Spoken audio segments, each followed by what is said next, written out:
তো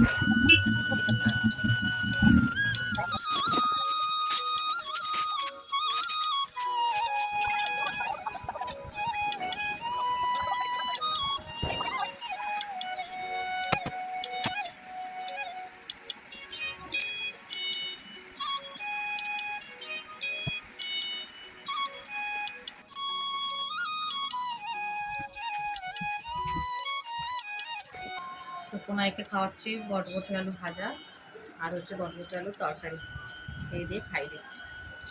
দেখো এই যে মেয়েকে এখন মেখে ঝুঁকে তো খাইয়ে দিচ্ছে, ওদিকে রান্না বান্না তো সব হয়ে গেছে। আমার চোখ মুখের হাল দেখেই বুঝতে পারছো যে শরীরটা কিন্তু মোটেও ভালো নয়। এখনো কিন্তু ভেতরে ভেতরে হালকা জ্বর আছে, চোখটাও বসে গেছে।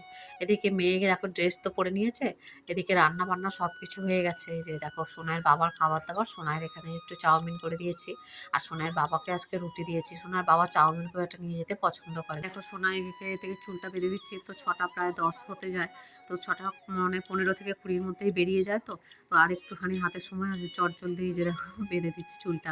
চুল বেঁধে দেওয়া, তারপর রিবন লাগানো, ক্লিপ লাগানো, বাচ্চা মানুষ তো এগুলো তো অতটা মানে করতে পারে না। জামা কাপড় মোজা সব কিছু পরে নিয়েছে, এরপরে ওই চুলটা বেঁধে দিয়ে জুতো টুতোগুলো পরিয়ে দেবো, দিলেই মোটামুটি হয়ে যাবে। আর বাবা তো সকালবেলা স্নানই করে নেয়, তো স্নান করে ওপরে ঠাকুর প্রণাম করে তুলসী থানে জল টল দিয়ে তারপরে তুলসী মাটি নিয়ে মেয়েকে একটু কপালে ছুঁয়ে দেয়, আমারও একটু কপালে ছুঁয়ে দেয়। তো সকালবেলা এই কাজগুলোই করে আর কি, তাড়াহুড়ো করে আর কি করবে। তো ওদিকে চাটা সব করা আছে, তো সোনার বাবাকে বললাম একটু চাটা গরম করে নাও, তো বিস্কিট নিয়ে আর খেয়ে নাও। আর ওদিকে টিফিন পত্রগুলো তো ফ্যানের তলায় দিয়েই এসেছি, তো ওগুলো সোনার বাবা প্লাস্টিকে করে সব ভরে নেবে। মেয়েরটা যেমন জলের বোতল আর হচ্ছে ওই টিফিন বক্সটা মেয়েরটা আমি প্লাস্টিকে ভরে দিয়ে দেবো খন। তো সোনার বাবারটা সোনার বাবাই গুছিয়ে নেয়, কারণ না হলে ব্যাগে ভরার একটু সমস্যা হয়, ওর বাবার মতো করে গোছায়। এদিকে দেখো যে রিবন লাগানো, ক্লিপ লাগানো, এগুলো অতটা পেরে ওঠে না আর কি, যার জন্য আমি বেঁধে দিই। পারবে হয়তো, কিন্তু সেরকমভাবে প্রপার করতে পারে না। আর যাই হোক, এই দেখো ছোটোবেলায় যতদিন থাকে একটু আধটু এইগুলো করে দিতে হয়, একটু বড় হলে আর কি তখন করতে দেবে, তখন থোড়ি না হাত দিতে দেবে। তো সেই জন্য আর কি। যাই হোক, এগুলো গুছিয়ে গেছে, মেয়েকে এখন করে দিলাম। তো এবার জুতোটা পরিয়ে দেবো, তারপরে দেখো এই যে জুতোটা পরিয়ে দিচ্ছি। আর ওর বাবা ওদিকে প্রায় চাটা খাওয়া হয়েই এসেছে, টিফিন পত্র গোছানো হয়ে গেছে। ঘড়িতে দেখছো 6টা 15 বাজে আর কি। যাই হোক, ঝড়ের বেগে এই সময় কাজগুলো করতে লাগে। এরপরে মেয়েকে নিচে এগিয়ে দিয়ে এলাম। তো এখন এসে গেছি, এই যে বিছানাপত্রগুলো গোছাবো। আজকে বেডশিটটা ভাবছি চেঞ্জ করবো। এই যে বর্ষা ওয়েদার, ড্যাম্প লাগে, 2 দিন মানে পরে বেডশিট না কাচলে যেন ভালো লাগে না, বড্ড মানে ড্যাম্প লাগে। আর যেহেতু বাচ্চা কাচ্চার ঘর, তো একটু পরিষ্কার পরিচ্ছন্ন না হলে যেন মানে নিজেরই একটা স্বস্তি লাগে না। জানালাগুলো খুলে দিয়েছি, আর এই বিছানাটায় বেশি কোনো কিছুই নেই, কারণ আমরা দুজনেই, আমি আর সোনার বাবা দুজনেই একটু মানে নিচু বিছানায় শুতে পছন্দ করি আর কি। তো যার জন্য এই বিছানাটাকেই আমরা মানে একদম নিচু করে রেখেছি, যাতে কোমরে ব্যথা না হয় আর কি। দুজনেরই কোমরে ভীষণ ব্যথা হয় উঁচু বিছানায় শুলে। তো একটা পাতলা লেপ রেখেছি, আর একটা বেডশিট আর একটা পাতলা কম্বল, এই দিয়েই আর কি বিছানাটা মোটামুটি তৈরি করে, মানে নিচে পাতা রয়েছে আর কি, যার জন্য সুবিধাই হয় এই বিছানাটায় শুতে। এদিকে এরপরে দেখো বিছানাপত্র ঝেড়ে ঝুড়ে বেডশিটটা চেঞ্জ করে চলে এসেছে ঘরটা ভালো করে মুছতে। দেখো এই যে চকচকে করে মুছে নিলাম। ঘর তোর দেখবে যেমনই হোক, একটু পরিষ্কার পরিচ্ছন্ন করে মুছে মাছে গুছিয়ে রাখলে সেটা দেখতে বেশ মনোমুগ্ধকরই লাগে। আমার তো বেশ ভালো লাগে। আর বেশ পরিষ্কার পরিচ্ছন্ন ঘর হলে মনটাও বেশ শান্তি লাগে। দেখো ওদিকে গোছ গাছের কাজ সব কিছু কমপ্লিট করে, সব কিছু রেডি করে তারপরে দেখি সোনার বাবা চলে এসেছে। তো দেখো এখানে একটু চা করে নিয়েছি, দুজনে একটু বসে চা খাবো, একটু কথা বলবো আর কি, গল্প গুজব করবো। সকাল টাইমটায় কাজ বাজ সেরে একটু বসতে ভালো লাগে, ওই কাজ করে থাকলে বসতে একদমই ভালো লাগে না। মোটামুটি কাজ বাজ সব হয়ে গেছে।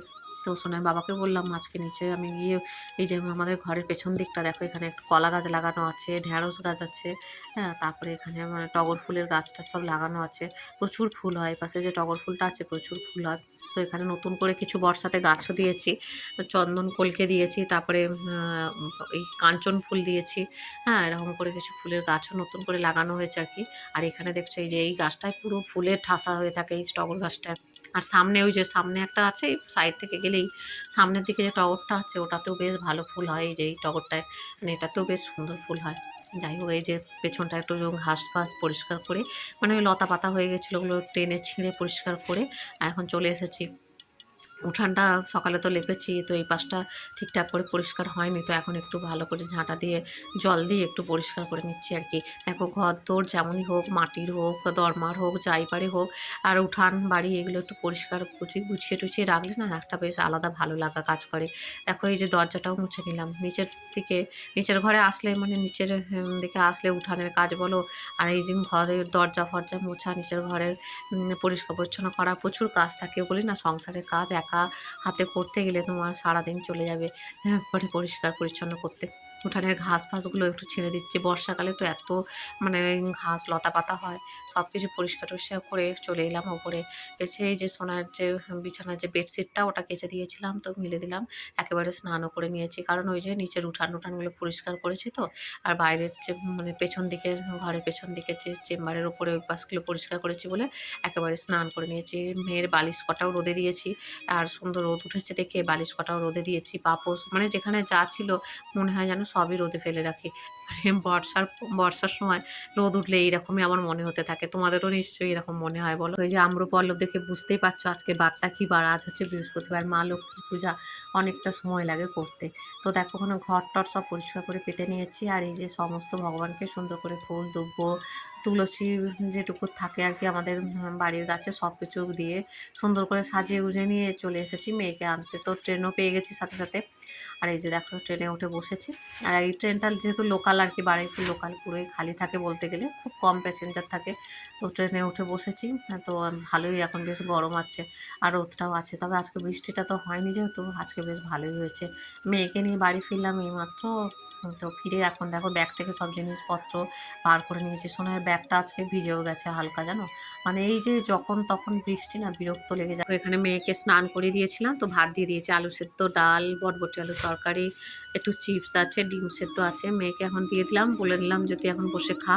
আর আমি আবার এখন একটু দ্বিতীয়বারে পূজাটা সারবো আর কি। তো ওপরে চলে গিয়ে পূজাটা করবো, এখন বসে বসে খাবে।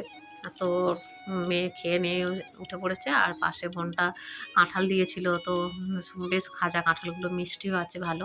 তো সোনাইকে বললাম আজকে কী খাবি, বললো মা কাঁঠালই দাও। আর তো কাঁঠালটা তো আমার খুবই ফেভারিট, সোনাইয়েরও পছন্দ। তবে এবারে সোনাই খুব একটা বেশি কাঁঠাল খেলো না। যাই হোক, সোনাই খাওয়া দাওয়া হয়ে গেছিলো। আমি ওপর থেকে এসে পূজা টুজা করে আর এখন এই যে খেয়েও নিলাম। খেয়ে এখন মেয়েকে বললাম যে দুজনে মিলে চল মশারিটা ঝট করে টাঙিয়ে নিই। দেখো দুপুরবেলা হলেও আমি কিন্তু মেয়েকে নিয়ে যেতে ওই ঘুম পাড়াই, তো ওই জন্য না মশারিটা টাঙিয়ে নিই। এখন আর দুপুর নেই, এখন প্রায় বিকেল 4টে 4:30 বাজে। আর এই যে জামা কাপড় সব জানলায় মিলে দিয়েছি। তো শুয়ে পড়েছিলাম, ঘুম থেকে উঠে সন্ধ্যাবেলায় সন্ধ্যা নিবেদন করে এসে আর দুজনে চা করে নিলাম। তো মেয়ে উঠে পড়েছিল, তো মেয়ে আর আমি দুজনে চা বিস্কিট খেয়ে মেয়েকে নিয়ে এখন পড়াতে বসলাম। এরকম মেয়েকে নিয়ে পড়াতে বসিয়েছি। তো পড়ানো প্রায় শেষের পথে দেখি সোনার বাবা চলে এসেছে। কিছু জিনিস আনার ছিল, সেগুলো বলে দিয়েছিলাম আর কি। তো সেই জিনিসপত্রগুলো নিয়ে বাড়ি ফিরলো। আর চাল বাড়ন্ত ছিল, তো চাল, আলু, চা, এইসব সাবান টুকটাক। তো তারপরে রাতের খাওয়া দাওয়া সেরে নিয়ে কিচেনটা পুরো ক্লিন করে নিচ্ছি। সোনার বাবাও দেখে বিছানাপত্র রেডি করছে। মেয়ে আর সোনার বাবা মিলে, যেহেতু দুটো বিছানা হয় আমাদের উপর নিচে, তো দুটো বিছানাই ওরা করে নিচ্ছে আর কি। যাই হোক, আজকের ব্লগটা তোমাদের কেমন লাগলো অবশ্যই জানিও। আর যারা এখনও চ্যানেলটা ফলো করোনি, ঝটপট চ্যানেলটা ফলো করে রেখো। ফিরবো নতুন ভিডিওর সাথে। সবাই ভালো থেকো, বাই বাই।